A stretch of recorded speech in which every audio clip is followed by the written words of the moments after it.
नेता चंद्रशेखर बावनकुले ने कहा कि देवेंद्र फडणवीस के नेतृत्व में महाराष्ट्र सरकार ने 1500 वर्ग फुट तक के सरकारी जमीन पर अतिक्रमण को नियमित करने का बड़ा निर्णय लिया है, जिससे करीब 15 लाख परिवारों को घर का लाभ मिलेगा और मात्र 1000 रुपए के रजिस्ट्रेशन की सुविधा दी जाएगी। वहीं किसानों के मुआवजे, कर्ज माफी, ईंधन आपूर्ति और अन्य राजनीतिक मुद्दों पर भी सरकार आवश्यक कदम उठा रही है। आइए एक नजर डालते हैं भाजपा नेता चंद्रशेखर बावनकुले के विस्तृत बयान पर। महाराष्ट्रामध्ये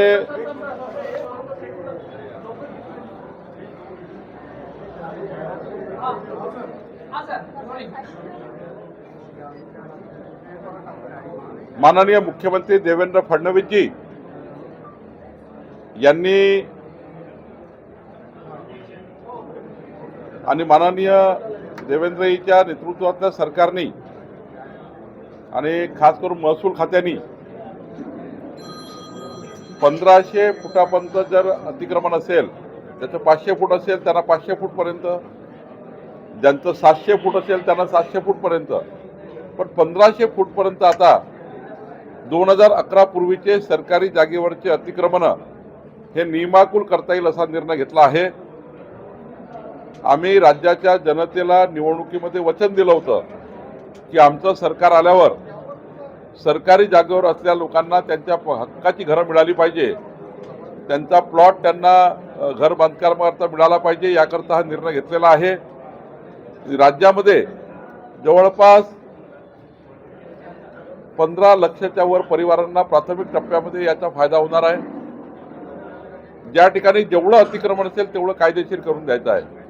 1500 फुटाच्या वरचं अतिक्रमण आम्ही काढून टाकू, ते कायदेशीर करणार नाही, पण 1500 फुटापर्यंत कंपल्सरी नाही आहे। 500 फूट 700 फूट जेवढं अतिक्रमण असेल तेवढं कायदेशीर करण्याचा आम्ही निर्णय घेतलेला आहे। आणि यापूर्वी प्रधानमंत्री योजनेचं घर मंजूर झालं, त्यांनाच पट्टा मिळत होता, आता सरसकट सर्वांनाच पट्टे वाटप करण्याचा निर्णय महाराष्ट्र सरकारने घेतला आहे, महसूल खात्याने घेतलेला आहे। आणि यामध्ये लोकांना आता गरीब माणसांना त्यांच्या हक्काचे घरं मिळणार आहे। यानंतर पट्टा मिळाल्यानंतर फक्त 1000 रुपयामध्ये त्यांची रजिस्ट्री करून देण्याचा निर्णय हाही सरकारने घेतलेला आहे।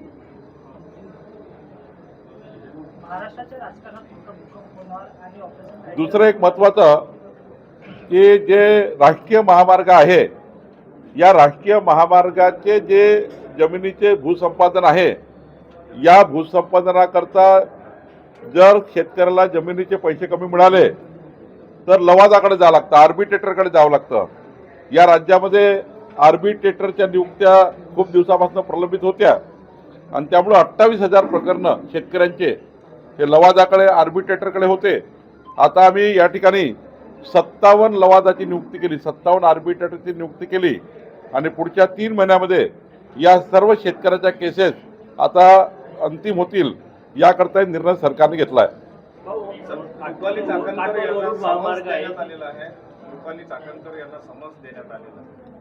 नाही, मला असं वाटतं की पोलीस योग्य पद्धतीने कारवाई करता आहे, पारदर्शी कारवाई करता आहे आणि समन्स देणे म्हणजे काय त्या ठिकाणी अंतिम नाही आहे, शेवटी तपास होणं आवश्यकच आहे। प्रत्येकाचा तपास होतो, एखाद्याचं नाव आलं, उद्या समजा कुणाचे नाव आलं, पोलीस तपास करतात, पोलिसांना योग्य वाटलं तर कारवाई करतात, नाही वाटलं तर त्या ठिकाणी घरी पाठवतात।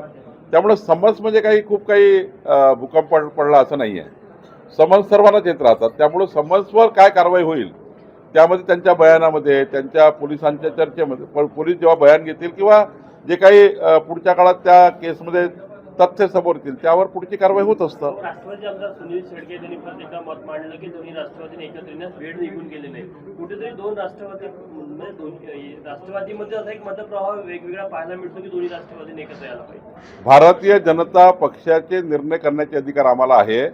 राष्ट्रवादी काँग्रेसनी कोणाकोणाने एकत्र यावं, कोणी नाही यावं, यामध्ये भारतीय जनता पार्टीच्या कुठल्याही कार्यकर्त्यांनी आणि मी बोलणं काही औचित्य नाही।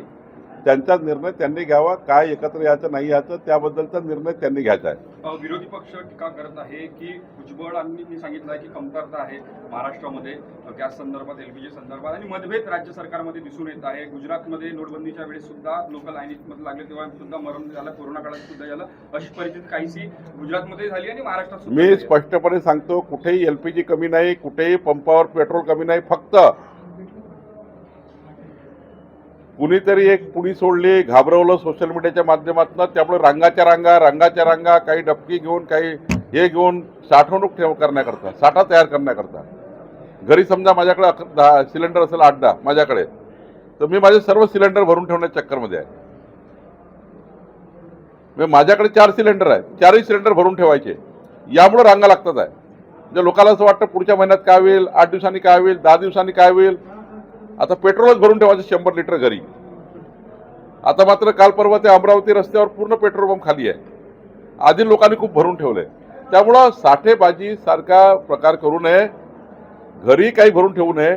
आणि त्यामुळं कुठलेही LPG सिलेंडर आता कमी नाही होणार. त्या ठिकाणी सरकारने तशी व्यवस्था उभी केलेली आहे.